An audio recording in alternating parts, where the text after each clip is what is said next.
দেখতে যেরকম অসাধারণ, খেতেও কিন্তু অসাধারণ।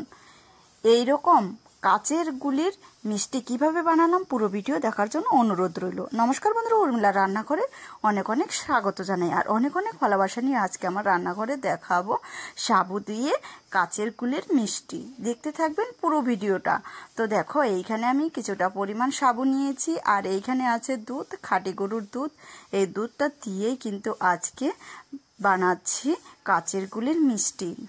পুরো ভিডিও দেখার জন্য আপনাদের কাছে বিশেষ অনুরোধ রইল। এই যে দেখো, এইখানে সাবুটা আমি হালকা উষ্ণ জলে দিয়েছি। এইখানে আপনারা চাইলে গরম জলেও কিন্তু দিতে পারেন।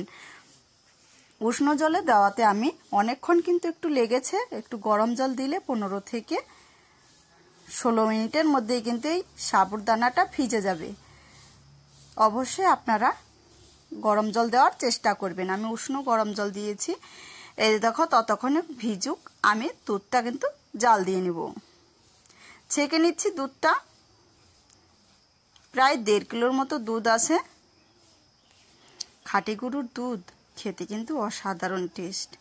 আর পুরো ভিডিও দেখার পর ভিডিওটি যদি ভালো লাগে অবশ্যই সাবস্ক্রাইব, লাইক, কমেন্ট করে পাশে থাকবেন। পাশে থাকা বেল বাটনটি প্রেস করে দিবেন। যখনই আমি ভিডিও পোস্ট করব সর্বপ্রথম আপনাদের কাছে পৌঁছে যাবে। এই যে দেখো, দুধটা ফুটে গেছে, অনেকটাও কিন্তু সর বসেছে। দুধটা কিন্তু জাল দিতে দিতে দেখো কতটাই কমে গেল দুধটা। এইখানে মিশিয়ে দিচ্ছি আমি সামান্য গুঁড়ো পাউডার, দুধের গুঁড়ো পাউডার 1/2 কাপের মতো মিশিয়েছি। তাহলে একটু ঘন টাইপের হবে, তার জন্য আমি মিশালাম। এটাকে এখন ভালো করে ফুটিয়ে আমি কিন্তু বন্ধ করে দিব। তারপরে দেখো, চিনি দিয়ে এটাকে জাল দিয়ে নিচ্ছি।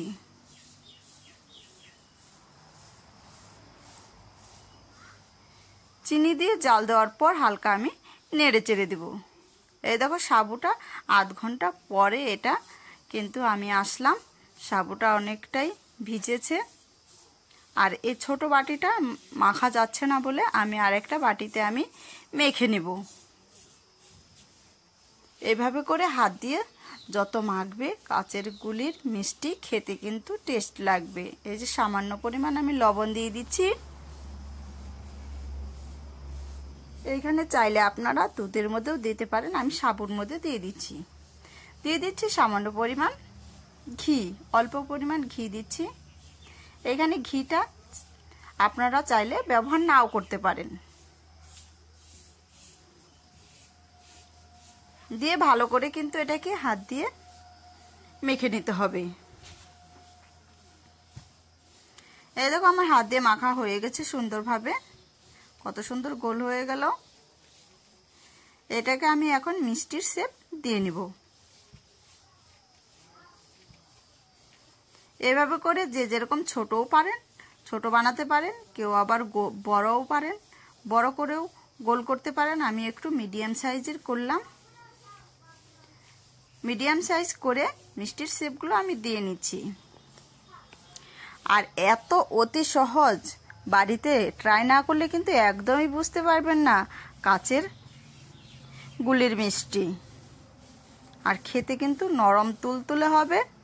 অবশ্যই আপনারা সাবুটা ভিজানোর সময় গরম জল দিয়ে ভিজিয়ে নেবেন। আমি উষ্ণ গরম জল দিয়েছিলাম, তাতে একটু দেরি হয়েছিল ভিজতে। আর সবগুলো দেখো এক সাইজের বানানো হয়ে গেছে আমার।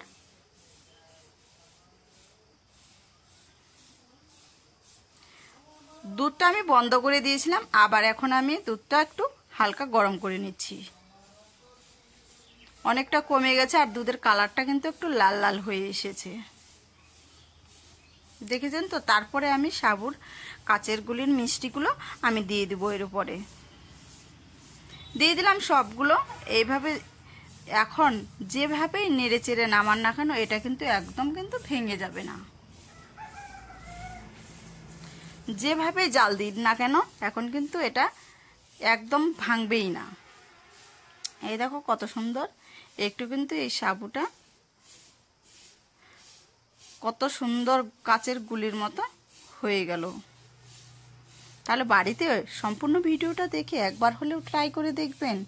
এই রকম কাচের গুলির মিষ্টি খেতে কিন্তু অসাধারণ টেস্ট।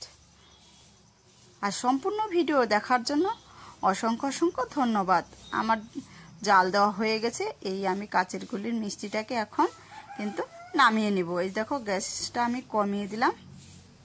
এটাকে ঠান্ডা হলে ফ্রিজে রেখে দিবে প্রায় 15 থেকে 16 মিনিটের মতো। নামিয়ে নিলাম। এখন আমি ঠান্ডার অপেক্ষায় থাকবো, তারপরে আমি ফ্রিজে রেখে দিব। ফ্রিজ থেকে বের করে সবাইকে পরিবেশন করব।